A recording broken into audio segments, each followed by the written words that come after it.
Après plusieurs jours de bombardement, les forces russes ont lancé ces dernières heures un premier assaut sur la scierie d'Azovstal, dernier bastion de la résistance ukrainienne dans la ville dévastée de Mariupol.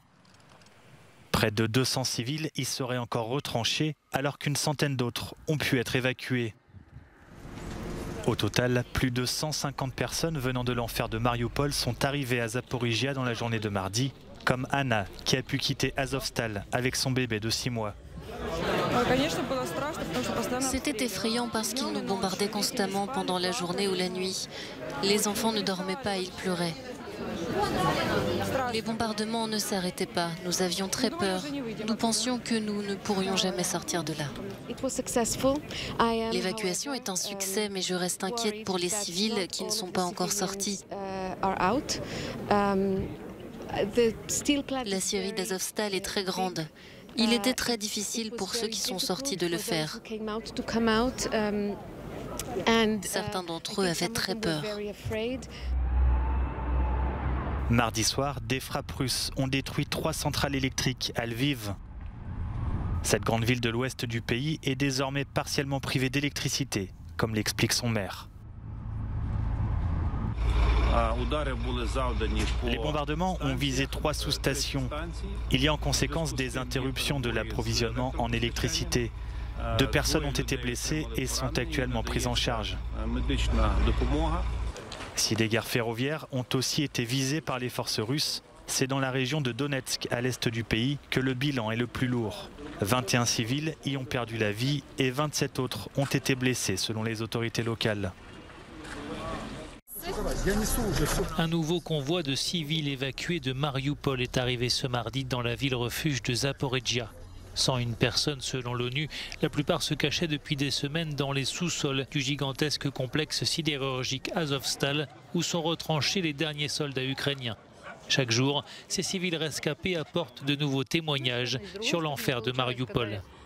Ils ont commencé à nous bombarder de part et d'autre, dit cette femme, et nous nous sommes retrouvés au milieu. C'était comme ça tous les jours, toutes les nuits, sans interruption. La ville est complètement brûlée, complètement détruite par les bombardements. Pourquoi y a-t-il cette guerre? Qui a besoin de cette guerre? Mes voisins sont morts, des gens avec qui j'ai grandi. Vous comprenez à quel point c'est grave? Des enfants sont morts, les cadavres sont éparpillés dans les rues et personne n'est allé les enlever.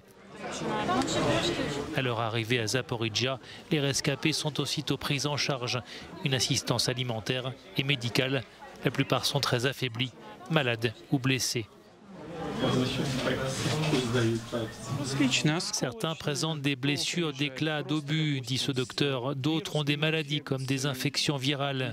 D'autres rescapés ont des blessures par balle. Depuis le début de la guerre en Ukraine, 20 000 personnes auraient péri à Mariupol selon Kiev, des chiffres difficiles à vérifier. Mais les images témoignent de la violence des bombardements, notamment sur les zones d'habitation.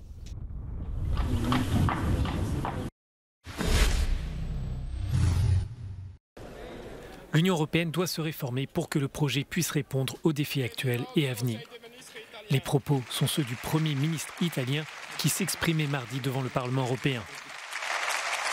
Mario Draghi demande aux États membres d'envisager une refonte des traités pour permettre au projet commun de disposer des armes politiques afin de peser sur la scène internationale. Si cela nécessite l'ouverture d'une voie qui mène à une révision des traités, il faut l'embrasser avec courage et confiance.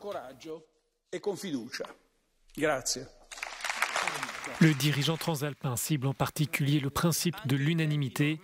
Les 27 doivent tous s'entendre, par exemple, en matière de politique internationale, une règle qui retarde souvent la prise de décision au nom de l'Union. C'est justement ce processus qui ralentit la mise en place d'un 6e train de sanctions contre la Russie et ses exportations de pétrole. La Hongrie de Viktor Orban ne veut pas d'une sanction aussi radicale. Pour le Premier ministre italien, il faut voir plus loin.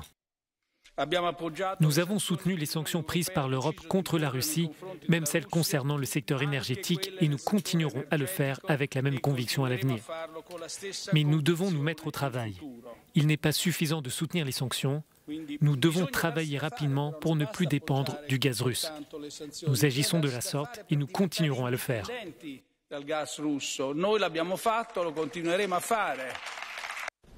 Certains eurodéputés estiment en effet que l'Union serait plus efficace si l'unanimité n'était plus requise entre les États membres.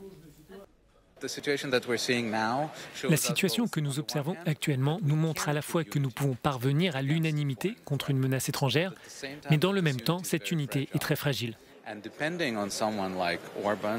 Et dépendre d'une personne comme Viktor Orban, qui est un allié de la Russie, qui n'est pas d'accord avec toutes les mesures et avec qui nous avons des problèmes, comme des problèmes démocratiques, cela met en effet l'Union européenne dans une situation très difficile et que nous pourrons surmonter seulement si nous nous débarrassons de la règle de l'unanimité.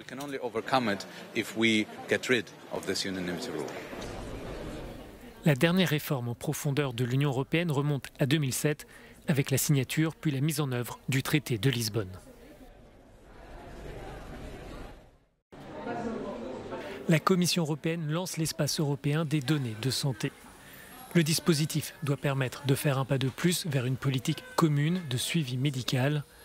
L'institution veut faciliter à partir de 2025 l'accès aux données pour les patients, les médecins et les chercheurs afin d'améliorer la précision des diagnostics et de réduire les coûts liés à la multiplication des examens médicaux. Les données sur la santé sont un pouvoir et les données de santé sont le sang qui coule dans les veines de nos systèmes de santé. Notre proposition d'un espace européen des données de santé est la première de ce genre dans le monde. C'est une pierre angulaire de notre transformation numérique et une vraie révolution dans l'histoire médicale européenne. La généralisation d'ordonnances électroniques permettra de réduire les coûts en diminuant les erreurs dans la remise de médicaments. Les prescriptions papier restent encore la norme dans de nombreux États membres. Mais ce projet n'est qu'au début de son parcours institutionnel. Les associations de citoyens et de consommateurs connaissent les risques liés à un tel dispositif, mais aussi ses bénéfices. Les usagers de santé sont très enclins à partager leurs données de santé, mais pas n'importe comment. Et donc c'est vrai que finalement c'est ce cadre, c'est comment cet espace européen des données de santé peut créer un espace de confiance dans lequel on pourrait partager ces données de santé au bénéfice de tous, parce que c'est vraiment le bénéfice pour le plus grand nombre qui est aussi vraiment une attente forte de la part des citoyens. Donc c'est comment cet espace peut y contribuer, que ce soit sur des questions de sécurité, sur des questions de redistribution de la valeur de ces données, ce genre de choses. Cet accès immédiat, gratuit et simplifié facilitera aussi le partage des données entre professionnels de santé dans et entre les États membres, ce qui devrait entraîner un meilleur suivi médical de chaque patient. C'est un coup de tonnerre pour les défenseurs du droit à l'avortement aux États-Unis. Selon des révélations du site d'information Politico, la Cour suprême est sur le point d'annuler un arrêt historique reconnaissant l'interruption volontaire de grossesse comme un droit garanti au niveau fédéral. Une victoire cruciale pour ces militants anti-IVG. C'est le début de la fin. Les documents judiciaires ont fuité, mais nous devons continuer à nous battre parce que nous savons que la Cour suprême est influencée par l'opinion publique. Donc nous devons sortir pour dire que le renversement de l'arrêt Roe contre Wade est une bonne chose. De son côté, le planning familial américain a réaffirmé dans un tweet le droit des femmes du pays à pratiquer l'IVG, tout en précisant qu'aucune décision définitive n'a été prise pour le moment. Garanti depuis 1973, le droit à l'avortement est menacé comme jamais aux États-Unis. Plusieurs États, comme le Texas ou le Mississippi, ont voté des lois le restreignant très largement, sans que la Cour suprême n'y trouve pour l'instant quelque chose à redire. Une cour largement remaniée par Donald Trump, qui compte désormais 6 juges conservateurs sur 9 magistrats. Le prix mondial de la liberté de la presse de l'UNESCO a été décerné à l'Association des journalistes du Bélarus.